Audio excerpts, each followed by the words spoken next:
koutou, no mai haere mai, and welcome to Frogs on Friday.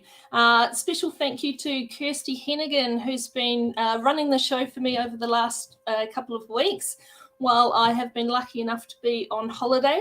Bit of a shock to the system coming from 38-degree days in Exmouth, WA, to I think it was about 10 in Wellington over the last couple of days. But I've got the holiday feel still going on with the shirt today, so we'll see how we will go. On today's show, we are going to go through mahi media and looking at, do you really need a degree in 2023? As usual, we'll go through our hot jobs of the week, both here and abroad. And I'm joined by Simi Saraf, who will be talking about working holidays before we go to our social media polls. So let's jump into mahi media.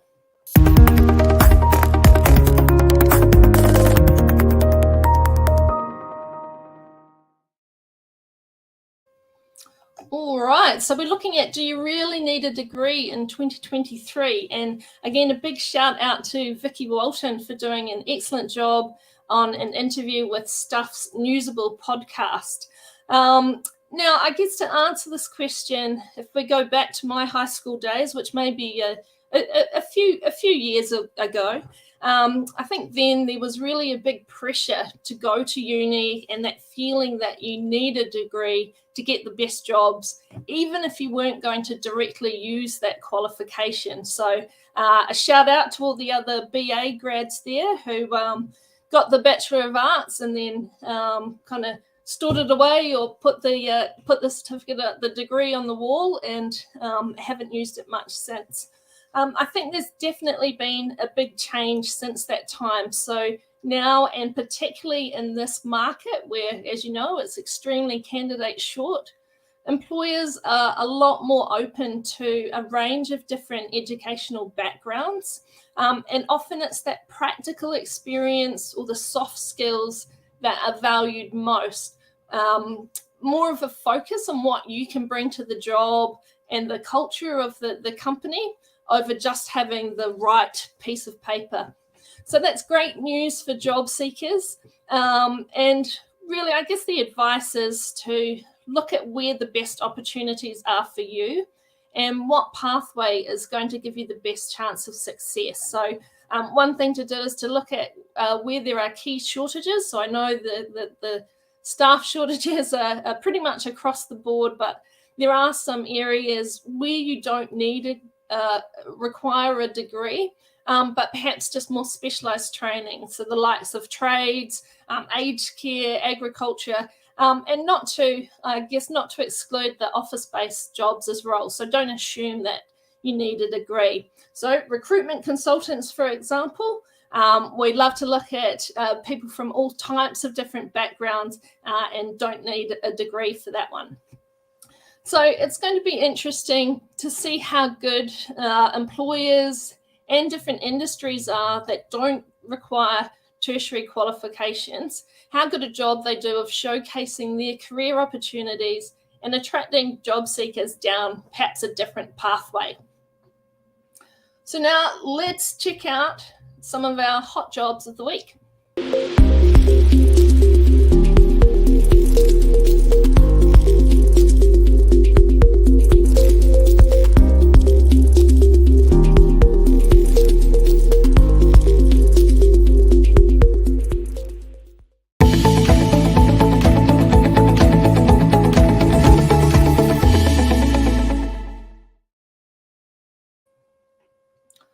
Okay, so first up, we have a recruitment coordinator role. This is a temp position based near the city in Penrose. For this one, Kirsty is working on this role here. And a general recruitment, typical responsibility, so sourcing and screening candidates and really managing that hiring and selection process from start to finish. If you're interested in this one, it's paying $28 to $30 per hour, plus all the KiwiSaver, etc., etc. If you're interested in this, get in touch with Kirsty to find out more. Okay, and our Wellington role. So this is a permanent position, a business support administrator based in the CBD, and a salary between that 50 to 59,000 per year. This is a government role. So a big part of it is the inbox management, including ministerial correspondence inbox. So get to see some juicy details within there. If you're interested in this role, get in touch with Chitra from our Wellington team. Okay, now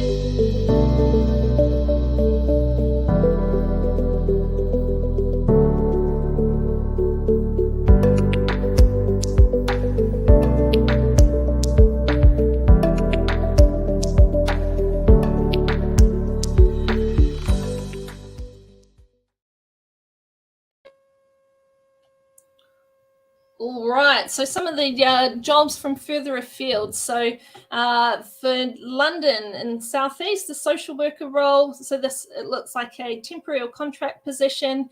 If you are making the move or know people about to make the move or know people looking for work based in London, feel free to get in touch with Liz Jones or just check out the website there for other opportunities.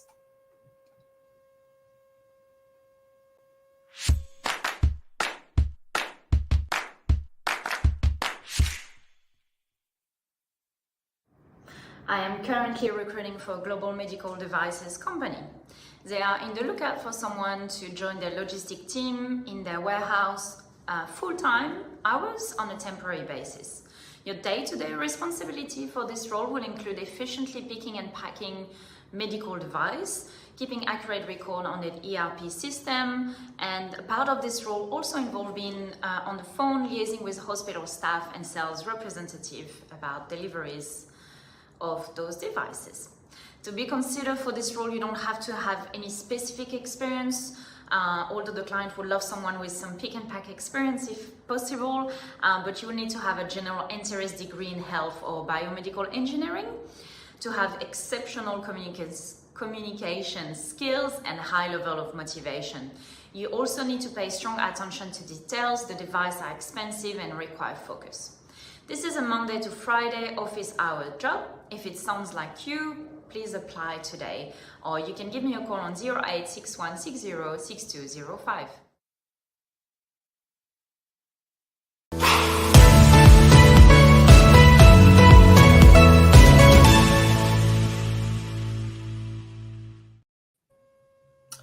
Okay, now usually I start by saying, look, I want you to stay in New Zealand, but if you do have to go further afield, we've got these opportunities. So I'm thrilled to have Simi Saraf here today to be able to talk more about working holidays and whether that's a good option for you this year. So, Simi, what do you have to tell us? Is it a good idea? Thanks, Shannon. Of course, of course. I think there are a lot of job seekers who are wanting to hear this good news. So it's an interesting topic to talk about today. So a working holiday actually allows you to combine the experience of exploring a new country and culture with the opportunity to gain valuable work experience. And at Frog Recruitment, this is an excellent opportunity for young people looking for adventure and wanting to broaden their skill set. There are many benefits to a working holiday this year. It could just be a simple cultural immersion that allows you to experience a new culture firsthand by living and working in a foreign country. You also have the opportunity to learn about local customs, traditions, and values, and develop a deeper understanding of the people and places you visit.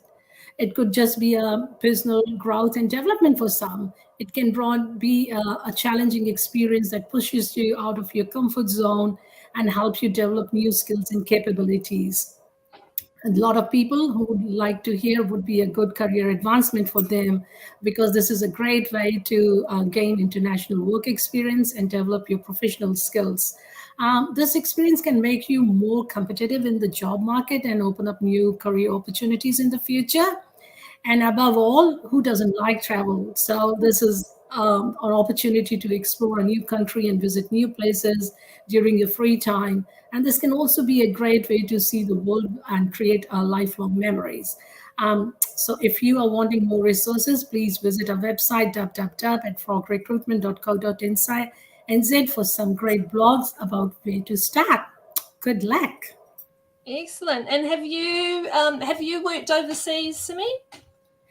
I haven't worked overseas. I have come from overseas.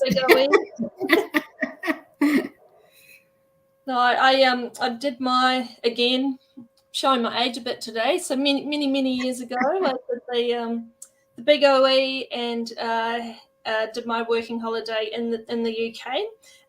So it would have been great to have had a contact for a recruitment agency already before I left at the time, but instead I had to wander down the high street and try and figure it all out myself. But yeah, really great experience.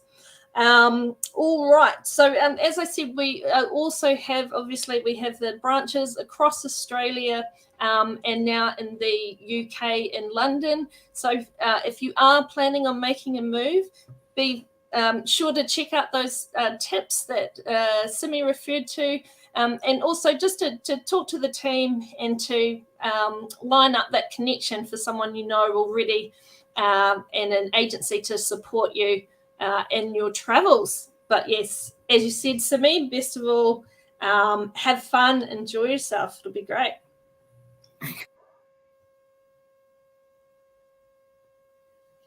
Okay, and I think that just leaves us with the poll. So let's see what's been happening. All right, so last week we asked, would you be willing to work longer hours per day in order to work a 4-day week? Now, there's been a lot of talk over the 4-day week over the last couple of years or so, and our poll results are resounding 77.5% said yes. I'm definitely willing to work longer days and to get that 3-day weekend. So some, interesting results there. We'll see if more employers start to adopt it in New Zealand. Okay, and what are we looking at this week?